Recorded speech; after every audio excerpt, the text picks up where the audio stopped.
നമസ്കാരം. നമ്മുടെ മുടി കൊഴിച്ചിൽ പ്രശ്നങ്ങളെ നിയന്ത്രിച്ച് നിർത്താനും മുടി വളർച്ചയെ പ്രോത്സാഹിപ്പിക്കാനും ഒക്കെ ശ്രമിക്കുന്നുണ്ടെങ്കിൽ അതിന് പ്രത്യേകിച്ചും മുടിയുടെ ഗുണനിലവാരം അല്ലെങ്കിൽ ആരോഗ്യം മെച്ചപ്പെടുത്തുകയാണ് ആദ്യം ചെയ്യേണ്ടത്. അതിനായിട്ട് അത്യാവശ്യമായിട്ട് നമ്മൾ ചെയ്യേണ്ട ഒരു കാര്യം പ്രകൃതിദത്തമായ കാര്യങ്ങൾ ഉപയോഗപ്പെടുത്തുക എന്നുള്ളതാണ്. കെമിക്കൽ ഫ്രീ ആയിട്ടുള്ള കാര്യങ്ങൾ പലപ്പോഴും തന്നെ മുടി കൊഴിച്ചിൽ നിർത്തും എന്നുള്ളത് മാത്രമല്ല, മുടി വളർത്തുന്നതും മാത്രമല്ല, മറ്റുള്ള ഒരുപാടേറെ ആരോഗ്യ പ്രശ്നങ്ങൾക്കുള്ള ഒരു പ്രതിവിധിയായിട്ടും ഇത് മാറാറുണ്ട്.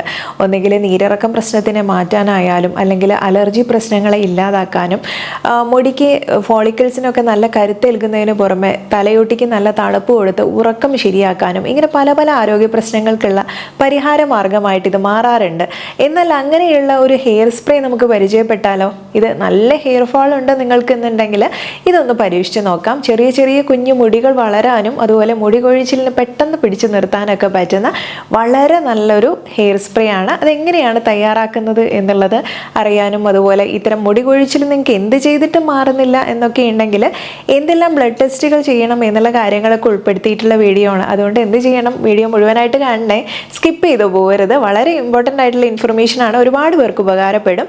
ഞാൻ ഡോക്ടർ സജിത ദിജി. ആവശ്യമായിട്ടുള്ളത് ചെമ്പരത്തി പൂവാണ്. ചെമ്പരത്തി പൂ ഫ്രഷ് ആയിട്ടായാലും പെട്ടെന്ന് ചീത്തയായി പോകും എന്നുള്ളതുകൊണ്ട് പൂവ് ഒന്ന് ഉണക്കി വെച്ച് കഴിഞ്ഞാൽ ആ ഒരു ഉണങ്ങിയത് ഒരു 5 ഗ്രാമോളം എടുക്കാം. ഉണങ്ങിയ പൂവാണ്, ഇലയല്ല. ഇനി അതുപോലെ അതിലേക്ക് ഉണങ്ങിയ നെല്ലിക്ക ഒരു 7 ഗ്രാം.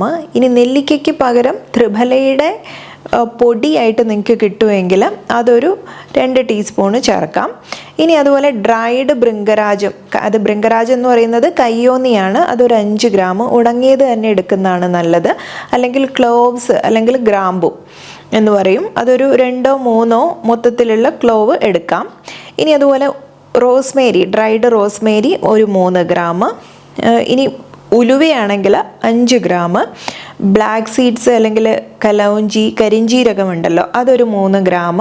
നല്ല ഫ്രഷ് ആയിട്ടുള്ള കറിവേപ്പില ഒരു 8-10 ഇല മുഴുവനായിട്ടുള്ള ഇല എടുക്കാം.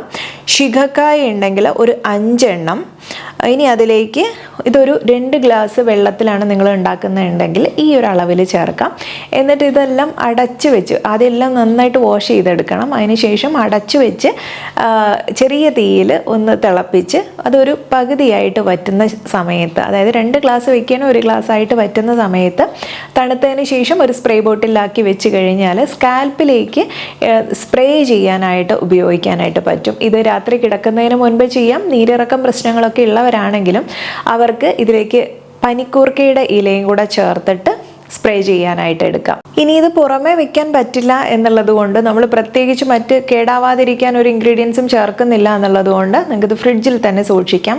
തലയിൽ അപ്ലൈ ചെയ്യുന്നതിന് തൊട്ട് മുൻപ് തണുപ്പ് വിടാനായിട്ടൊന്ന് എടുത്തു വെച്ചാൽ മാത്രം മതി. എന്നിട്ട് സ്കാൽപ്പിൽ നന്നായിട്ടൊരു മസാജ് കൊടുക്കുക.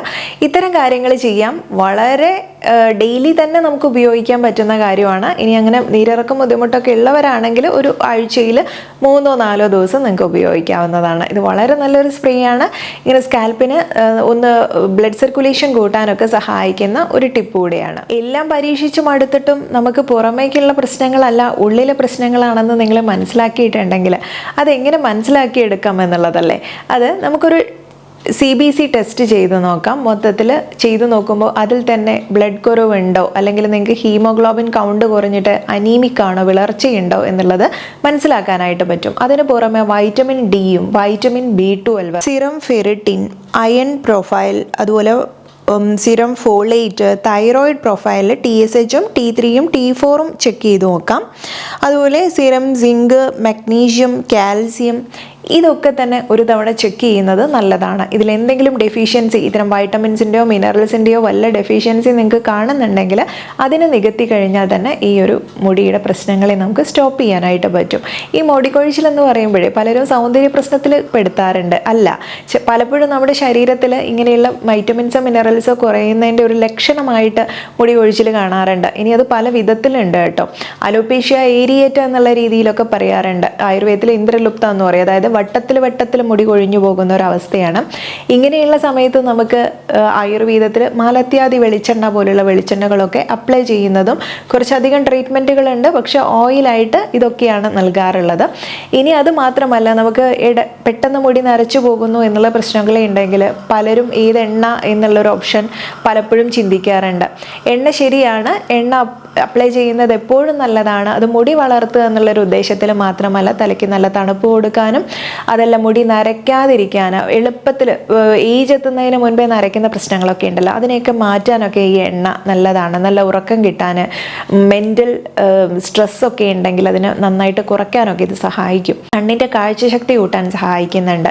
അപ്പോൾ ചെറിയ കുഞ്ഞുങ്ങൾ മുതൽ മുതിർന്നവർക്ക് വരെ ഇത്തരം പ്രശ്നങ്ങളൊക്കെ ഉണ്ടെങ്കിൽ അവർക്ക് ചെമ്പരത്തിയാദി വെളിച്ചെണ്ണ വളരെ നല്ലതാണ്. അതുപോലെ ഇത്തരം പ്രശ്നങ്ങൾക്ക് നീലി ഭൃംഗാദി വെളിച്ചെണ്ണ, കുന്തളകാന്തി വെളിച്ചെണ്ണ, കയ്യോന്നാദി വെളിച്ചെണ്ണ, ഇതൊക്കെ വെളിച്ചെണ്ണ ബേസിൽ വരുന്നതാണ്. അതുപോലെ ശ്വാസാനന്ദ കോക്കനട്ട് ഓയിൽ, തേകരാജ കോക്കനട്ട് ഓയിൽ, ഇതുപോലുള്ള ഓയിലുകൾ ഉപയോഗിക്കുന്നത്, ഈ രണ്ട് ഓയിലും നമുക്ക് എന്തെങ്കിലും ശ്വാസകോശ സംബന്ധമായ ആസ്മ പ്രശ്നങ്ങൾ, അലർജി, തുമ്മൽ, കഫക്കെട്ട്, ഇങ്ങനെ എപ്പോഴും വരുന്ന ഇത്തരം വീഴ്ചയുടെ പല പ്രശ്നങ്ങളും ഉണ്ടല്ലോ, അങ്ങനെയുള്ളവർക്ക് വളരെ നല്ലതാണ്. അതുപോലെ വൈദ്യരത്നത്തിൻ്റെ ഭുജഗലതാദി തൈലം വളരെ നല്ലതാണ്. ഇനി നിങ്ങൾക്ക് ഉരുക്ക് വെളിച്ചെണ്ണ തയ്യാറാക്കുകയാണെങ്കിൽ അതിൽ കുരുമുളക് ഒരു 4-5 ചതച്ചിട്ടിട്ട് ഉപയോഗിക്കുകയാണെങ്കിൽ അതും തന്നെ ഇത്തരം പ്രശ്നങ്ങളെ മാറ്റാനായിട്ട് സഹായിക്കും. അപ്പോൾ വലിയ തണുപ്പിൽ നിന്നും ബോഡിയെ സംരക്ഷിക്കാൻ ഈ രീതിയിലുള്ള എണ്ണകളും നമുക്ക് ഉപയോഗിക്കാം. ഇത്തരം എണ്ണകളൊക്കെ അപ്ലൈ ചെയ്ത് കഴിഞ്ഞാൽ അത് അപ്ലൈ ചെയ്യുന്നൊരു പ്രത്യേക രീതി കൂടെയുണ്ട്. അത് വളരെ ഡീറ്റെയിൽ ആയിട്ട് ഞാൻ മുൻപ് ചെയ്തിട്ടുണ്ട്, ലിങ്ക് വേണമെങ്കിൽ ഡിസ്ക്രിപ്ഷനിൽ കൊടുക്കാം. ഇനി നിങ്ങൾ ശ്രദ്ധിക്കേണ്ടത്, നമ്മുടെ ഒരു 12 വിരലുകൾ, അതായത് നമ്മുടെ നെറ്റിയുടെ ഭാഗത്ത് നിന്ന് എടുക്കുകയാണെങ്കിൽ ഇവിടെ നിന്നും ഒരു 12 വിരലുകൾ എന്നുള്ള അകലത്തിലാണ് അധിപതി മർമ്മം സ്ഥിതി ചെയ്യുന്നത്. അപ്പോൾ ഈ ഒരു മർമ്മത്തിൽ നന്നായിട്ട് അപ്ലൈ ചെയ്യുക ഓയിൽ. ഇങ്ങനെ ചെയ്ത് കഴിഞ്ഞാൽ നമുക്ക് സ്ട്രെസ്സിനെ കുറയ്ക്കാനും അല്ലെങ്കിൽ ഞാൻ ഈ പറഞ്ഞതുപോലെയുള്ള ഉറക്കത്തിൻ്റെ പ്രശ്നങ്ങളുള്ളവർക്കും ഒക്കെ നല്ലതാണ്. കണ്ണിൻ്റെ കാഴ്ചശക്തി കൂട്ടാനായാലും ഒരുപാടേറെ ഗുണങ്ങളുള്ളതാണ്. അപ്പോൾ നമ്മൾ എണ്ണ അപ്ലൈ ചെയ്യുമ്പോൾ ഈ രീതിയിൽ തന്നെ അപ്ലൈ ചെയ്യാൻ ശ്രമിക്കുക. എന്നിട്ട് വളരെ മൈൽഡായിട്ടുള്ള മസാജ് കൊടുക്കുക. സ്കാൽപ്പിലാണ് എപ്പോഴും മസാജ് വേണ്ടത്. അത് നിങ്ങളുടെ മുടി പൊട്ടിപ്പോവാതിരിക്കാനും മുടി ഫ്രിസി ആയിട്ട് ഉണ്ടാവുന്ന നേർത്ത് വരുന്ന പ്രശ്നങ്ങളൊക്കെ മാറ്റാനും ഒക്കെ ഇത് സഹായിക്കും. മുടി കൊഴിച്ചിൽ പ്രശ്നങ്ങളുള്ള സമയത്ത് നമ്മൾ എണ്ണ മാത്രം തേച്ചാൽ പോരാ, ഈ എണ്ണ തന്നെ തലയിൽ ഇരുന്ന് കഴിഞ്ഞാലും ചിലർക്ക് ബുദ്ധിമുട്ടുകൾ വരാറുണ്ട്. അത് നെറ്റിയിലേക്ക് ഇറങ്ങിയിട്ടും താരൻ പ്രശ്നങ്ങൾ വരാനും അഴുക്ക് പറ്റി പിടിച്ചിരിക്കാനും അത് കുരുക്കൾ നെറ്റിയിലൊക്കെ വരാനും ഒക്കെ ചാൻസ് ഉണ്ട് ഈ ഡാൻഡ്രഫ് വന്നു കഴിഞ്ഞാൽ. അപ്പം കൂടുതൽ എണ്ണ ഇരിക്കാതെ അതിനെ നമുക്ക് മൈൽഡ് ആയിട്ടുള്ള ഷാമ്പൂസ്, അത് Ciza damage repair shampoo, sulphate free ആയിട്ടുള്ള ഷാമ്പൂ ആണ്. ഇത് ഉപയോഗിച്ചിട്ടോ അതല്ലെങ്കിൽ സെസയുടെ ആൻറ്റി ഡാൻഡ്രഫ് ഷാമ്പൂ ഇത് ഉപയോഗിച്ചിട്ടോ ഒക്കെ തന്നെ നമുക്ക് ഇത്തരം പ്രശ്നങ്ങൾ ഉണ്ടെങ്കിൽ അങ്ങനെ വീര്യം കുറഞ്ഞ ഷാമ്പുകൾ ഉപയോഗിച്ചിട്ടൊക്കെ ചെയ്യാവുന്നതാണ്. രക്തചംക്രമണം കൂട്ടാനായിട്ട് എപ്പോഴും ഉപയോഗിക്കാൻ നല്ലത് ഇതുപോലുള്ള നാച്ചുറൽ കാര്യങ്ങൾ തന്നെയാണ്. അപ്പോൾ നിങ്ങൾക്ക് സേഫായിട്ട് ഉപയോഗിക്കാൻ പറ്റിയ ഇൻഗ്രീഡിയൻസ് ആണ് പറഞ്ഞു തന്നിട്ടുള്ളത്. ഇനി നമ്മുടെ സ്കാൽപ്പിനൊക്കെ നല്ല ഹീറ്റുള്ള ആളുകളൊക്കെ ആണെങ്കിൽ റോസ്മേരി ലീവ്സ് കൊണ്ട് മാത്രം ചിലർ ഹെയർ ടോണർ ഉപയോഗിക്കും. അങ്ങനെയുള്ളവർ പലരും മുടി കൊഴിഞ്ഞു പോകുന്നു എന്ന് പറയാറുണ്ട്. ഇത് മുടിക്ക് ചെറിയൊരു ചൂട് കൊടുക്കുന്നതുകൊണ്ടാണ് ഇങ്ങനെയുള്ള പ്രശ്നങ്ങൾ. ബോഡി ഹീറ്റ് തന്നെ കൂടുതലുള്ള ആളുകൾ അത് മാത്രമായിട്ട് ഉപയോഗിച്ചാൽ ഇങ്ങനെയുള്ള ബുദ്ധിമുട്ടുകൾ വരും. ഇത് നമ്മൾ മിക്സ് ചെയ്തിട്ടാണ് ചെയ്തിട്ടുള്ളത് എന്നുള്ളതുകൊണ്ട് അത്തരം പ്രശ്നങ്ങളൊന്നും വരാൻ സാധ്യതയില്ല. അതുകൊണ്ട് തന്നെ നിങ്ങൾക്കത് ഒരു 4-5 ദിവസം ഉപയോഗിച്ചിട്ട് ഓക്കെയാണ് എന്ന് തോന്നിക്കഴിഞ്ഞാൽ കണ്ടിന്യൂസ് ആയിട്ട് ഉപയോഗിക്കാം, സേഫായിട്ട് ഉപയോഗിക്കാൻ പറ്റുന്നതാണ്.